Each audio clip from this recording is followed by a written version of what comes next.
Hey guys, so I wanted to come on here today and talk to you guys about PTSD, or also known as post traumatic stress disorder. By the way, if you guys don't know, my name is Summer. The reason I chose to pick this topic is because I have actually endured a lot of trauma growing up, and I too struggle with PTSD. It is a common thing for people to struggle with, obviously, because it's a mental health condition and it develops after experiencing or witnessing multiple or even one singular traumatic event.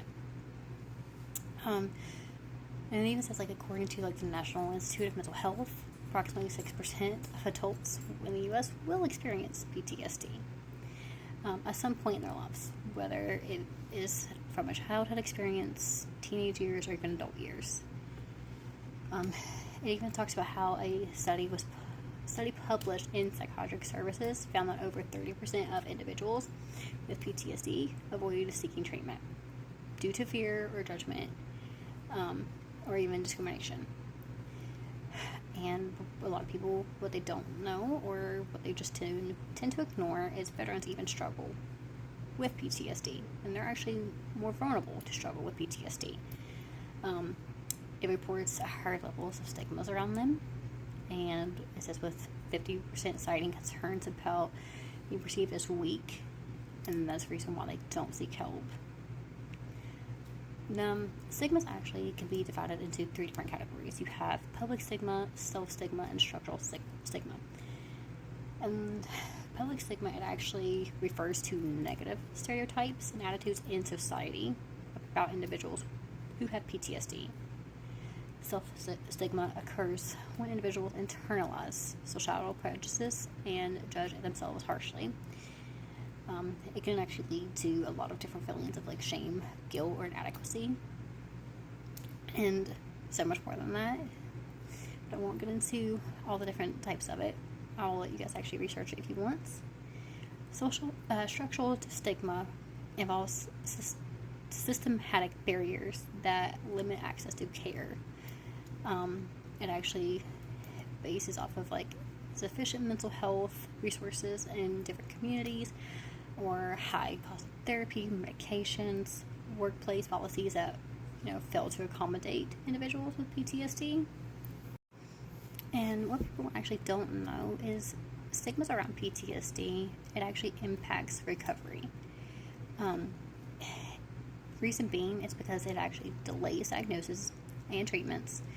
It basically isolates and makes people become lonely, which that affects a lot of people in a lot of different ways. It increases distress mentally and emotionally, as well as psychologically, and actually will even put up barriers to becoming employed for people. Now, there are ways to obviously reduce these stigmas. You can raise awareness about PTSD. You can encourage people to open up and find safe places. And then they even will expand that horizon, obviously, so we can have better access for better care and better support. If you do that, if people address self-stigma and realize that they're just putting stigmas on themselves and it's not actually around them, that even can help a lot of people. And if we even advocate for workplace inclusion and for workplaces to even realize that PTSD is a real thing, and a lot of people struggle with that, it actually creates a safer and healthier work environment for people to even open up. And now, what I want to get into is about harmful PTSD stereotypes. PTSD stereotypes are saying it's all in your head. Of course, it's in your head, but even with that knowledge, it does not make trauma any less real than what it was for you growing up. The trauma is still there. It prolongs. It is a lifelong battle. Saying that PTSD goes away on its own, that's a harmful stereotype because it doesn't. Labeling people with PTSD is a very, very hard stereotype, a very harmful one at that. Saying that PTSD obviously happens immediately after you have a traumatic event, which is not the case. And you're saying that people are non-functioning because they have PTSD. That's not true at all. Because PTSD is completely different for everybody. Even take it as men and women. That it's not the same at all. The percentages of people who even struggle with PTSD in men and women are completely different. About 10% of women actually end up with PTSD, and that's less than a men, because a lot of men have been in the military or different work environments included, and so obviously the percentage is going to look different. And then saying PTSD goes away immediately, which is not even the case, because not everybody actually ends up with PTSD, like I said, immediately. In some cases, it can appear months later or even years later. And that's why not everyone's timeline is different when dealing with it. Even studies have shown that approximately 7 to 9% of individuals with PTSD are even violent. 26% of those were veterans, actually. They're more likely to display aggression with the first year of coming home from combat. Contributing factors to that aggressive behavior, though, can also include alcohol, drug abuse, additional mental health disorders, etc. And then to get into some examples even of PTSD not actually showing up immediately are cases as in child abuse cases.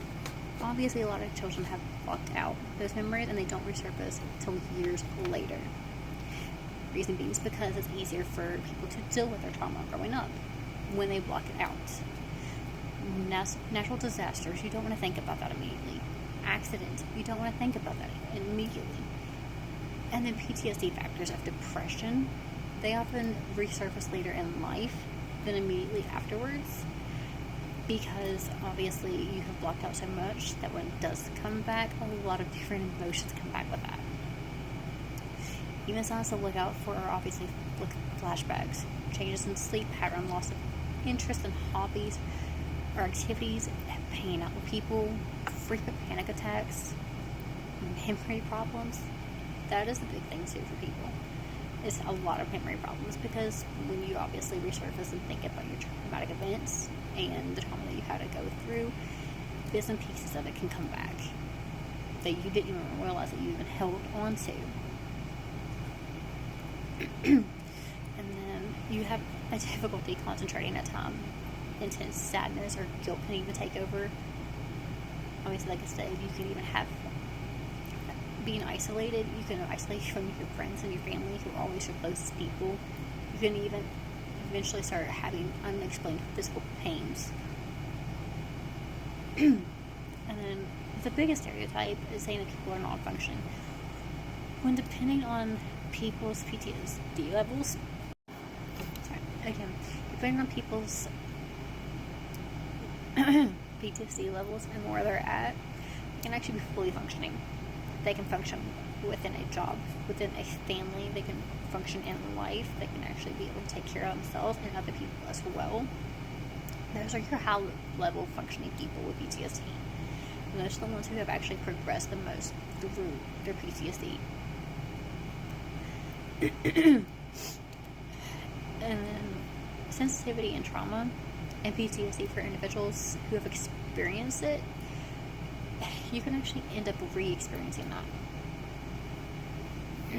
as if it's actually happening all over again in that moment, even though it's obviously not. And that is your brain's threat response system completely being hijacked, and it's bypassing all of your rational thoughts, which leads into fight, flight, or freeze mode. And if you guys actually don't know what that is, fight, flight, or freeze mode is an automatic survival mechanism that people have picked up who have PTSD, and it can become problematic for people, obviously, because it can lead to symptoms of dissociation, anxiety, or emotional numbing even. Okay, now that we have actually gotten through that, the next thing I wanted to talk to you guys about are how children 6 years old and younger, the symptoms of PTSD actually show up in them. A lot of kids reenact event or aspects of a traumatic event that they went through play. Counselors even suggest this in their sessions a lot of times. They have kids actually show them what happened, like with dolls and stuff like that. Or they just let the kids do their own thing and just try to talk to them and get them to talk to them about it. Frightening dreams that may or may not include aspects of a traumatic event are really big in children, sometimes even teens and even adults. It's often a thing that kids can actually show up. They'll have dreams consistently occur that have nothing to do with what they went through, but yet those dreams seem so real and so frightening to them that they constantly dream that same entire thing and even talk to you guys about it. And if you guys actually have never heard of it, that's what we like to call night terrors. It's a common symptom actually experienced by individuals who have went through PTSD or have ended up with PTSD, shall I say. They're actually intense, frightening episodes that occur during sleep, and of course it can cause not only significant distress in a person when they're sleeping, but even when you wake up, sometimes you feel even more exhausted and you feel like you've not really slept at all. And that's a common thing to experience from night terrors, actually. The stigma around mental health, even in teens, because now we're going to get into that. Teens actually tend to hide their feelings because they don't want negative labels on them. They don't want to believe, they don't want to admit anyways that they've been self-harming, because it's actually admitted as a weakness from people or to be seen as crazy from people, because it's a stigma that a lot of people put on anyone who has self-harmed in their life at all. They don't want to have fear of judgment, obviously. They don't want to feel ashamed or embarrassed about their pain or what they've been doing. A lot of teens, they suffer in silence because they don't want to be labeled as dangerous or even unstable. And that's why stigmas make it harder for teens to seek help from parents, teachers, counselors. But without the support, a lot of teens, as I said, they find unhealthy coping mechanisms, not just self-harming, but they can actually start on drugs, they can start on alcohol. And that, honestly, makes the developmental challenges becoming an adolescence a lot harder, and even is worsened because of the stigmas that have been placed on those teens. And it actually increases the feeling of isolation in teens, and that can vary up into adulthood. And obviously, with all of that, and with everything that the teen has suffered through and went through, you're not going to get through to them. Unfortunately, it takes a long time and a long process, and it's very difficult for anyone to even have a meaningful conversation with a teen and get them to open up ever. And obviously, with all of this research, I hope it has showed you guys that stigmas actually act as a significant barrier for internal and external care for people who have been affected by PTSD.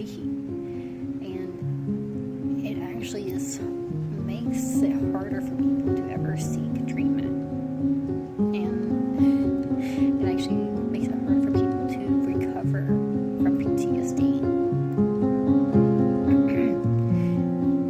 And that's why I really wanted to talk to you guys about that, and hopefully open you guys up to realizing that everyone struggles with PTSD, but it's not always seen. It's not always easy for people to open up and just to really talk to other people about it, especially if you have ever dealt with it yourself. Just see how a person's doing, because you never know really the struggles that they have inside, or what they're thinking or dealing with, or where they're at. And some people can have good days and off days. really all I wanted to talk to you guys about today. And hope it actually helps and actually makes you guys want to go to research yourself or find out even more. So, thank you. Bye.